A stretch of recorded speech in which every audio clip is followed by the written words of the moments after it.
All right, welcome back to the deep dive.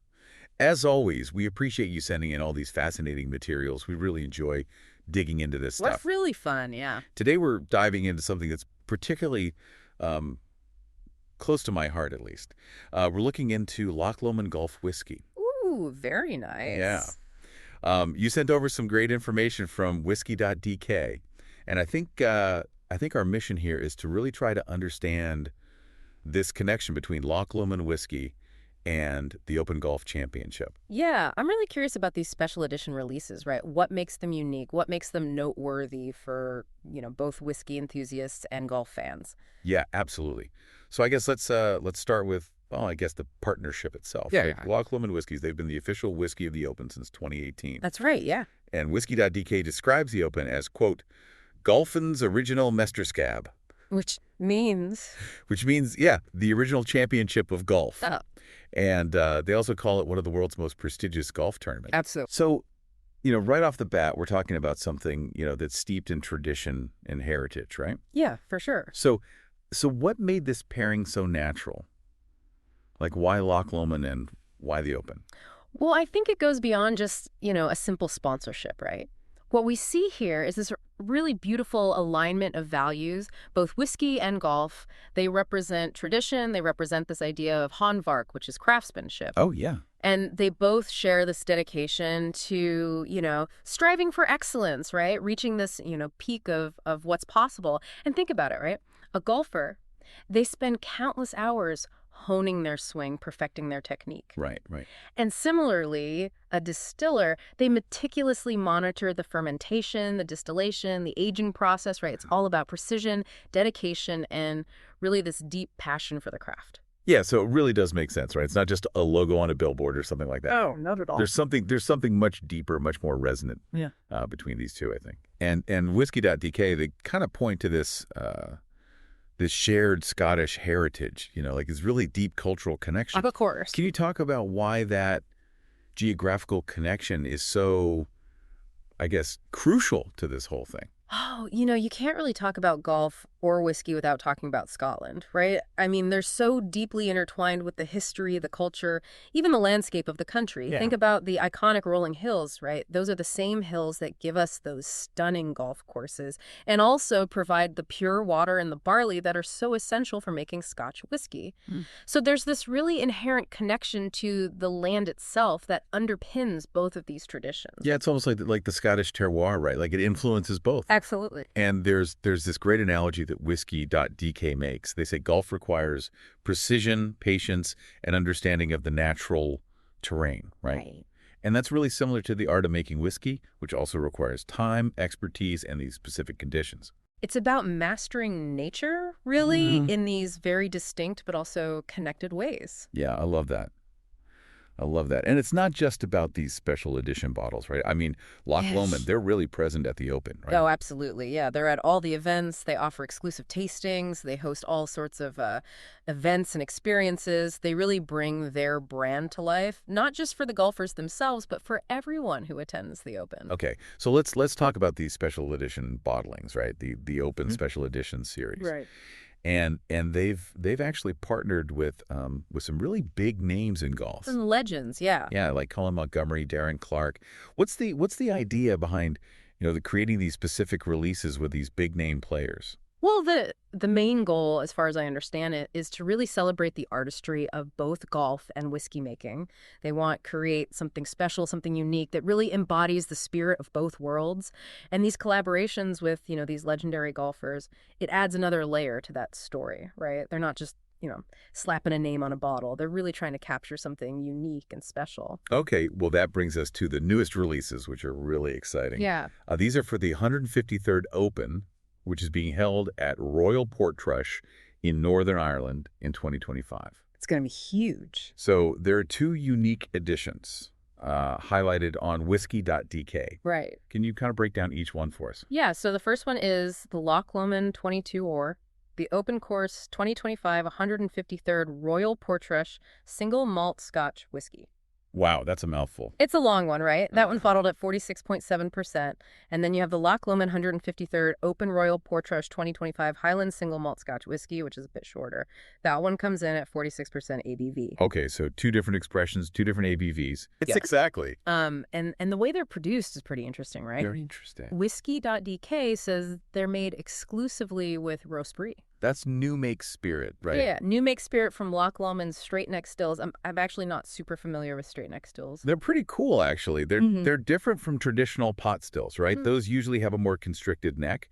But these straight neck stills, they allow more of those lighter, fruitier compounds to make it into the final spirit. Oh, okay. So it gives the Loch Lomond Whiskies this really bright, fruity character right from the start. And then the initial maturation takes place in American oak casks. And whiskey.dk tells us that this is what gives them that signature style, those notes of fruit, honey, and blad rug. Yeah, which means gentle smoke. Gentle smoke, right. So we're kind of starting with this classic sweet and smoky flavor profile, right? Right, it's a great foundation. Yeah, but then, and this is where it gets really interesting, right? These casks, they go through a finishing period in first fill Tuscan Chianti wine casks. Yeah, that's really unique, right? Huh. A Chianti finish, you don't see that every day. Right. What do you think the idea is there? Like, why Chianti casks specifically? Well, I think they were going for something really special, something that would add a lot of complexity. A Chianti finish would bring in all these lovely notes of red fruit, like cherry and plum. Okay. You might even get some subtle spice notes. And then there's this, distinct Venus character that you get from the wine casks. Like, they're adding these layers of ridgegog, money, smags, nuancer, Which means rich and mature flavor nuances. Okay. So it's really about like enhancing those core flavors of Loch Lomond, right? But adding something new and interesting and complex. Absolutely. And then another important detail that whiskey.dk points out is that these whiskeys are kick color filtered. So they're non-chill filtered. Right, non-chill filtered. And that's a big deal for a lot of whiskey drinkers. Why is that? Like, what's the significance of non-chill filtration? Well, when you chill filter a whiskey, you're essentially removing certain natural oils and fatty acids that can cause the whiskey to become hazy, especially in colder temperatures or if you add water to it. But, a lot of people believe that those compounds, they actually contribute to the mouthfeel. They make the flavor more complex. So it's really about preserving the natural character of the whiskey, right? Exactly. You're experiencing it in its purest form. Okay, that makes sense. Huh. So let's shift gears a little bit and talk about the Loch Lomond distillery itself. Sure. Whiskey.dk mentions that they've experienced some pretty impressive growth in recent years. Oh, yeah. They've really taken off. In the past 5 years, they've become one of the 25 fastest growing single malt brands globally. Wow, that's huge. It really is. And I think a lot of that success can be attributed to these smart partnerships, like the one with the Open. Yeah, it seems like that association with golf is like really central to their brand identity now. It really is. They've managed to connect with this really discerning international audience that appreciates those shared values of heritage, craftsmanship, and excellence. And their history is pretty impressive too, right? They were founded in 1814, but their roots actually go back even further to the Little Mill Distillery, which was established in 1772. Yeah, if you can believe it, that's one of the oldest distilleries in the world. Wow. So they really are building on this incredible legacy, For sure. And the current distilleries, they were built in the 1960s right on the banks of Loch Lomond. It's this really beautiful blend of history and modern whiskey making. And it sounds like they're not afraid to innovate either. Not at all. They use some of the most advanced technology in the industry. They're constantly pushing the boundaries of what's possible in whiskey making. Okay, so it's tradition meets innovation. Now, whiskey.dk. They also briefly mentioned some other Loch Lomond Open editions, like a 2023 Rioja finish and the 10-year-old 150th Open Limited Edition from 2022. It seems like these special releases are like an ongoing tradition. Yeah, it's not just a one-off thing. They're constantly coming up with new and exciting expressions to celebrate this partnership. It's great for collectors, for enthusiasts, for anyone who's interested in exploring the world of Scotch whiskey. All right, so let's kind of sum up our deep dive here, right?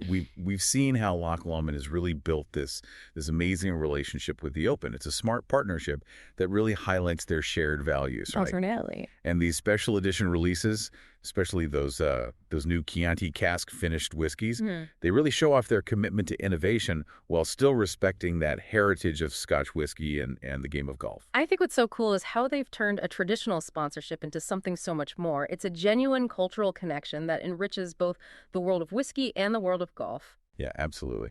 And that leads us to a final thought for you, our listener. Thinking about these new releases, right? The Scottish whiskey with the Italian Chianti influence. What other unexpected pairings do you think could create really interesting whiskeys in the future? I mean, the possibilities are endless, right? Absolutely. What about, Yeah. different regions, different types of wood, different finishes? What about, even pushing those boundaries of tradition and innovation even further? Something really exciting to think about. For sure. And I think, it all comes back to those core values of precision and patience. Yeah, Those are essential in both golf and whiskey making, and I think they'll continue to drive innovation and creativity in both of these worlds. well said. Well, thanks for joining me for another deep dive. We'll see you next time. See you then. Cheers.